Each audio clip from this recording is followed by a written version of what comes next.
First time? Yeah, you? No, not my first time.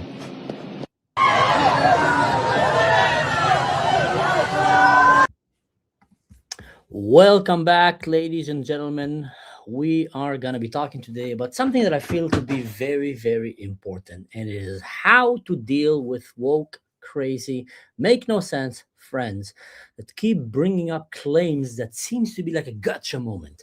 And the reason I'm doing this right now because I experience this quite a lot myself. The other day, I had a message sent to me by a dear friend that we grew up gaming together. I never really met him. He's from the US, but he grew up in a very woke environment like LA, Portland, California. And all the time he sent me these messages. Yeah, well, you know what? If Israel and America are not the bad people and he's American, then why did Israel and America just bomb a school in Iran? Now, if you don't know, these are the claims that are coming right now, and we're going to show you. Here is what they're saying. That is the video that they're basing it on. And then we're going to talk about, did Israel and America really bomb a school? And if they did or didn't, why? And the most important thing is how to actually answer some of these friends. Should you answer them? Should you not? And when do you know the difference between should I talk to this woke person or should I not? Because I feel that this is a very important topic. So let's watch the video.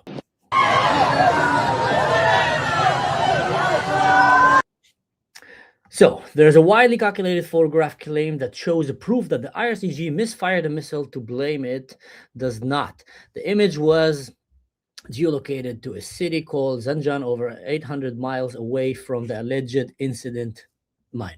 Now, we're not going to go right now to this argument, that shows you, but I want to first of all give credit here to the honest reporting. They made this post here and I kind of took it and we're going to talk about it. This is the propaganda. News outlet and influencers claim that dozens of girls were killed after the US or Israel struck an elementary school in southern Iran. Almost immediately, Iranian regime news sources began publishing the death tolls. ABC News, Wall Street Journal, Al Jazeera, New York Times, AFP, and the Telegraph, basically, the PR for the bad guys usually, immediately published the story, attributing it to Iranian state media. So they're always very fast in throwing stories like that, just like when we saw Hamas shot a rocket at its own hospital and they said killing 500. Immediately, all these news outlets put it out there. Later on, it was proven that it was misfired because it literally had a video showing Hamas shooting, misfired, landing back on itself, killing its own people. Then the media kind of dropped it, and some of them have the dignity to go and even apologize. Most just moved on. They don't inform their readers that the information could not be verified and that they were quoting from the IRCG controlled media. Now let's go a little bit more and then we're going to talk about the woke, like I said. The Shajat Taibithia of the RCG Navy Minib school was built within an Islamic Revolutionary Guard Corps compound near the missile depot. It was built for the children of military personnel. Additional buildings include RCG administrative and command posts and the RCG Navy military cleric and others. Now, before we dive in here, one thing that is very important whenever you get any piece of news or media coming to you from countries that are either dictatorship, mostly Muslim countries, have no free speech, and any media, when the country threatens its journalists that if you say something against us, we will kill you and your family, that should make you take any piece of information that comes out of this land with very, very carefully, because there's no free speech there. There's no free speech. There's no free media. It's not like in the West, like we have in Europe and America and Israel, where usually the media will be criticizing the government more than criticizing its enemies. But that's what happened with free speech, and I think that is a good thing to have it. Now, here is how I think you should be dealing with woke. And we're going to break it down. A woke friend comes and tells you, yeah, but Israel went and just eliminated children, girls in a school in Iran. How can you say that Israel and America are the good guys? They are the bad guys. The Iranian regime is the good guys, just fighting to defend themselves. There's something called the 5 Ws that is commonly used in the world of investigations or in general in any place where you want to get down to the root cause of what happened. The 5 Ws will help you always to differentiate if you should talk to that person and how should you do it. But first of all, you need to ask yourself, is it worth your time? Because if that woke person is actually an NPC, or a bot, and he doesn't have any capability of critical thinking, of free will, basically, and he's just completely in the matrix, then don't waste your time. It's literally a waste of time. There's nothing you can say that will convince him. He will not be convinced until the Islamic regime boots are on his neck and he's just about to be executed. And then maybe in that last split of a second, when he's about to lose his life and completely his freedom, he will have a clarity of, oh no, I was wrong. Oh, my friend, and the line of life was cut. So you should not ever risk your future in the hands of people like that. They just literally have no way of identifying the problem because they're deeply involved in political identity. These people you can't argue. But some of your friends might actually be critical thinkers who live among extremely woke, non-critical thinkers environment. And that could be also, by the way, on the right and on the left. On the right and on the left, ladies and gentlemen, the new right that is rising right now is showing strong signs of woke on the right and on the left. Woke have went around and got into the right as well. So if your friend is living in that environment where there's no critical thinking, where they're just easily manipulated, then if you don't talk to him, then who else is going to talk to him? Then how ever you're going to help him understand the truth? So if you feel that he is a critical thinker, not an NPC, not a bot, ask these 5 W's. First ask is where? Where did it happen? Then ask when. That's relevant. Then ask how did it happen? How could be, okay, a ballistic missile came and hit that school, where in Iran, when? Yesterday. So these 3 very easy questions are outside. So you have where, when, how. What was the other 2? Where, when, how. Why? Why is the most important one? And who? Sorry, who? Then ask who did it. Okay, they're blaming America, they're blaming Israel. Okay, so we have when, where, and how, and who. Now comes the most important question, which most people find a very hard time to answer. And that is, why did it happen? So in the case of the allegation that Israel and Iran and America went and shot a school in Iran, deliberately trying to kill children. Now, why would Israel and America send the biggest, most important, most crucial airstrike in the history of mankind almost, to one of the most important wars right now happening on the face of this earth, with so much on the stake? And as they were going there, trying to eliminate an evil regime that is trying to build a nuclear bomb, meanwhile massacring its own people, take the time to fly and look for a school and shoot that school and kill the children. Okay, that's what you're claiming, right? You claim that Israel did that on purpose. America did that on purpose. Why would they do that? What benefit could be from killing these children? And if he still tries to give you an answer, then I say, okay, but isn't the government in Iran already killing its own children? Like in 4 days, in 2 weeks, they've killed about 70,000 people. Thousands, if not tens of thousands of children were killed by that government. They literally went to school and killed and massacred children and tortured them and imprisoned them. So why should we just go? Like, do you think someone in the IDF or someone in the USA said, okay, listen, here's our targets. We need to kill this many RCG, this many of their, I don't know what, generals and clerics. And also we have to cap, our target is at least 50 kids. But sir, they already killed 20,000 kids. Yeah, I know. We want to make it 20,050, okay? That's so let them answer these questions, because ask them, okay, why would America and Israel deliberately go and just choose to kill children in a country that is already killing its own children? Isn't the goal to make them stop killing their own people? So why would you do that? And often you will find that that opens a discussion that might actually lead to the root cause. And the root cause is that in Iran, in Lebanon, in Palestine, it has been caught in Syria.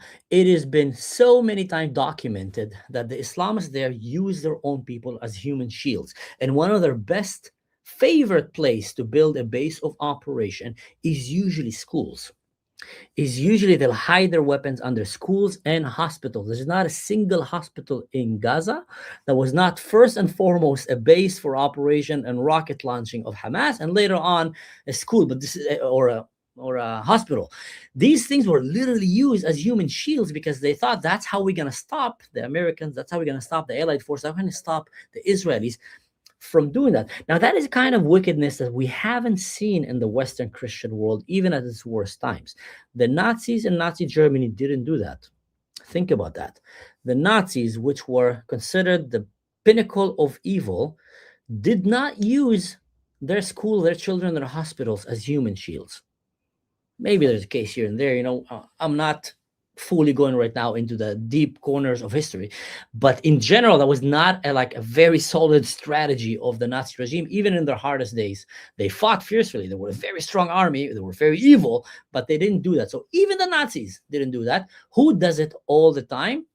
Muslims. Why? I'm not saying all Muslims, but so far, every Muslim country that ended up to war ended up using its own people as human shields. So that's just a fact. So then comes the question is, could it be that there was a launcher in that school? Could it be that the school was used to hide, bunker some of the officials, hoping that America will not eliminate them because there's children around? Could it be that first of all, could be that didn't happen? Second, could it be that they even shot their own school? Misfired, that could happen. A missile just landed in Syria, killed a few Druze. Last time they attacked us, a missile landed in Palestine and killed a Palestinian man. So they often misfire and shoot on themselves. And also the West a lot of time use cyber to kind of make their missiles not work well, and then they just go and just come back and hit them. So that's probably a better question to answer. Hold on with me. I'm going to drink coffee. Very important. Which probably would be a much more reasonable explanation than just to think that Israel and America flew half across the Middle East into this very, very important operation and just decided, hey, here's a school, let's go and shoot it. Then comes the question, why not shoot one school? If you have the intention, if you are as evil as some of these people that live among us in the West are trying to claim, then why didn't they kill more? Same thing in Gaza. Iranian regime have killed more innocent people of their own people than Israel killed total of terrorist, combatant, and their assistants and civilians in Gaza in 2 years of war. Iranians have done it in like 2 weeks, more than that. In Sudan, they're like every Muslim country saying, let's hold my beer. Let's see how many innocent civilians I can kill more than the Israelis, and the world will still not say anything about it. In Sudan, in about 7 to 10 days, they killed about 60 to 70,000 people of their own people, innocent women and children, mostly Christians and also Muslims just because they're black. In Iran, they said, hold my beer, let me do even more. So if Israel or America wanted that, here, watch a video by the dear Mike Huckabee, who comes and explains this very, very well. I think that's an important video. If it was genocidal, they could have taken all of Gaza down in about 2.5 hours. Last summer, we saw what Israel is capable of. They took on a nation 10 times its size, not only in population, but many, many times over its size geographically, and they kicked their ever-loving rear ends in the space of 12 days, didn't lose a single airplane, a single pilot, or a single soldier, and they did that. If they wanted to commit genocide, do you think they could do it in the space of Gaza, which is the size of Las Vegas, Nevada? Of course they could have. They didn't. Why? Because they're not a genocidal nation. It's ridiculous to say that of them. So I think it's ridiculous to say the same thing about America. America is not a genocidal nation. If America wanted to genocide, they would have done it. It's so easily. And, even to add to that claim, the fact that Israel did what they did to Iran last time with almost zero combatant casualties, like literally, they went to war with their biggest nemesis, one of the strongest nations in the Middle East, and had zero lost to them combat-wise. I'm not talking civilians who got hurt, later on, with inflicting the maximum amount of damage to the enemy. So obviously, same thing with Hamas. So obviously, the enemy's capabilities are not a deterrent there in any way. It's not like, yeah, we would like to genocide more of them, but gosh, these Hamas are stopping. No, they're not. They're not stopping. They're actually causing it because they're using the human shield. Same thing with Iran. Oh, they killed only 50 kids. They could have killed more, but the Iranians fought them off. No, the Iranians are killing their own people. And they had literally zero effect in that equation to cause the Americans or the Israelis to be some kind of a deterrent from them to commit genocide. So the option of a genocidal act is at all at all, non-existence in the hand of the Iranians, in the hands of the Muslims here, in the hands of the Gazans. They have nothing to do with it. They can't control it. They cannot stop America or Israel from genociding them. They cannot convince them. It's literally not in their hand.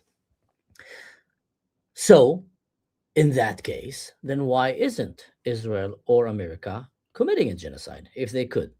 Now, who is trying to commit a genocide here? And that has been proven so many times that literally saying it are the Muslims, Iranians, the Islamic regime, the Gazans, the Palestinians.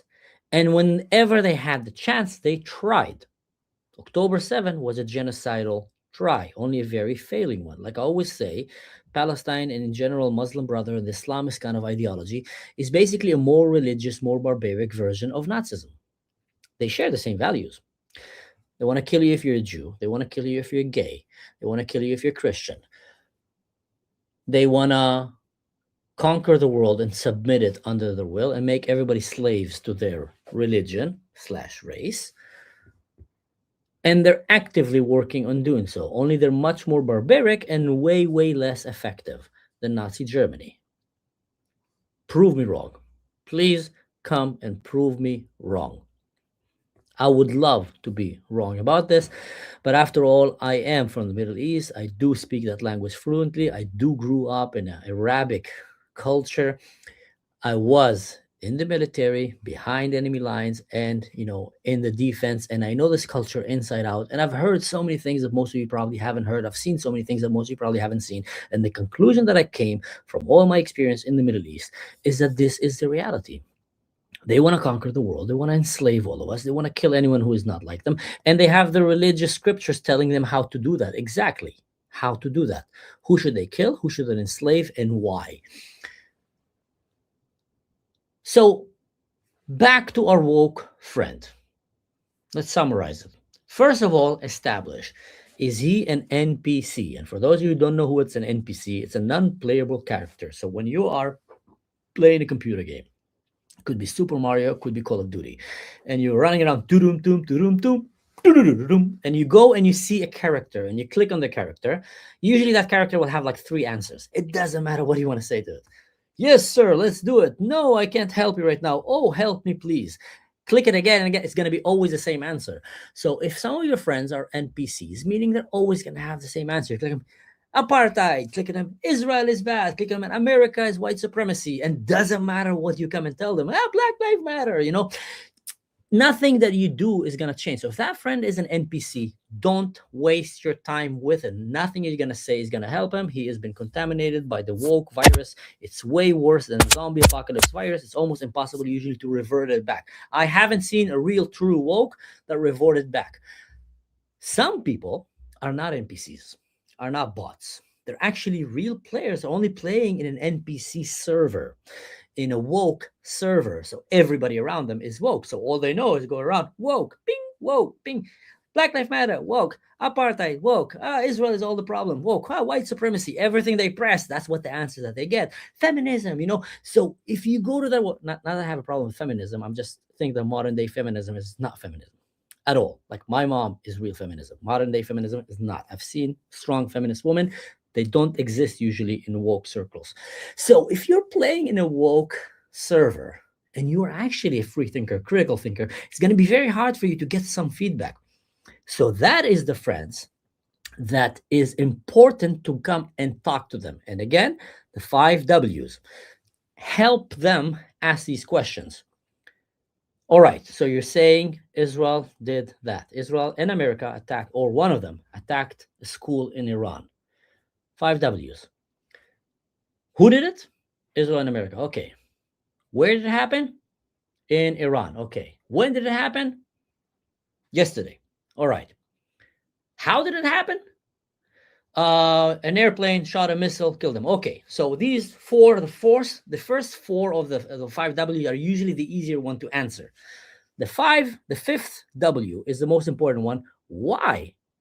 Because that's where you get to the uncomfortable truth. That's where you get to the root cause of why did it happen. Because they want to kill children. But isn't the Iranian people already killing their own children? Why would America and Israel go and just help them? And yeah, because I don't know, they're all evil. Okay, so you're saying that Iranian regime and Israel and Americans want to kill children in Iran. Why only 50? Can't America and Israel kill way more than 50 children? I don't know. They couldn't find more. Hey, they were able to find Khomeini under the ground. They were able to find, they have the Mossad and the CIA there. If they wanted to kill more children, couldn't they do it? And then you'll see if that person is really a critical thinker, if he is trying to get outside the matrix of the woke land, woke matrix service, trying to break out to go and play in service with real players, with fun PvE, FPVE, PvP, where he can really have fun in the real world and not be stuck in the woke server, then that person will come and say, whoa, yeah, actually, that's true. Why did they kill only 50 kids? And why do we even need to go and kill Iranian kids? The Iranian regime is already doing it in the thousands, tens of thousands. See, 5 W's, guys. That is my best tip.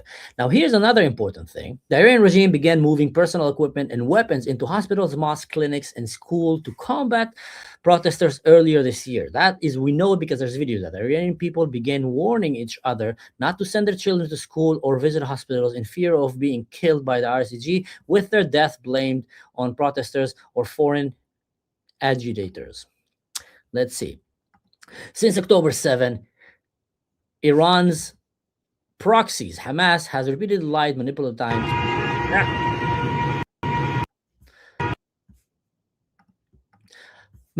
Multiple times. Instead, on fact-checking, the media rushed to print their claims and publish it all over. We are seeing that same playbook repeated by Iran. So the real question you should be asking after you get to the conclusions, why is the media always acting as a PR agent for Hamas and the Iranian regime? Here in this video, you actually see the Iranian regime driving right now and shooting at protesters because they're celebrating America and Israel liberating them. Why is no one talking about that?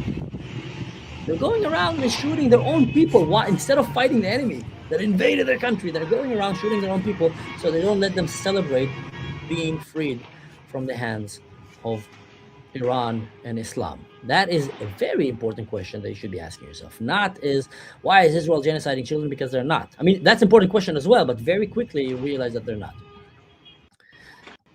Now, that's thanks to Middle East 24. Thank you for that piece.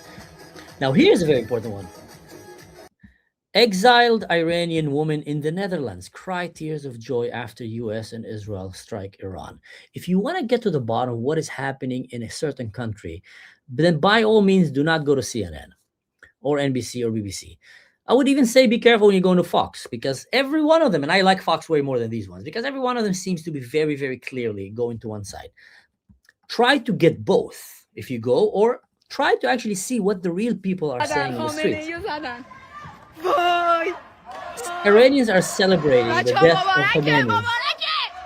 See, she doesn't have a hijab. She doesn't have a burqa. Why? Because she feels free and empowered enough not to have it right now. Or because in general, many, many Iranian women, brave women, real feminists, have lost their life or been tortured the most horrible way because they refused to cover their bodies like Islam wants, and they refused to be basically sex slaves and just be in the kitchen and be an incubator for children for some old misogynist, weird religious people. So same thing would happen in Venezuela. You'll have people, mostly I would say on the woke side of the spectrum, right and left, by the way, again, right and left woke. We're seeing that happening. Candace Owens and Tucker Carlson have showed us that the right woke exists. And what's his name? Nick Fontizzi. So they are so politically brainwashed with deep political identity that they will never really give a critical thinking opinion. They will never really come and get to some critical, real conclusion. They will always see how can they use that to bash the other opposition, meanwhile keep their side of the story safe. So in Venezuela, by all means, in any possible definition, it was a good thing that they took Maduro. He was a very, very evil drug lord who really oppressed and stole everything from his people and gave it to very evil players like China, Russia, and Iran. All right, you don't agree with what Donald Trump and America did. How can you do that? Okay, well, ask the Venezuelans. They were celebrating in the thousands, in the hundreds of thousands. I was celebrating all over the world. Yes, Nick Fontrizi. I love it when someone understands that joke. So then why are you so upset with Iranians? Look at them, they're celebrating. So why are you so upset that America and Israel went and did the job that anyone should have done long time ago? Yes, Dave Smith as well. I forgot about him. He's a nutcase. By the way, I'm still surprised Tucker Carlson haven't been aired in Iran to help defend the regime. Maybe they're keeping him for later. So anyway, guys, just wanted to give you these tips. Let's finish with this fun video. It's just hilarious. First time? Yeah, you? No, not my first time. I love it.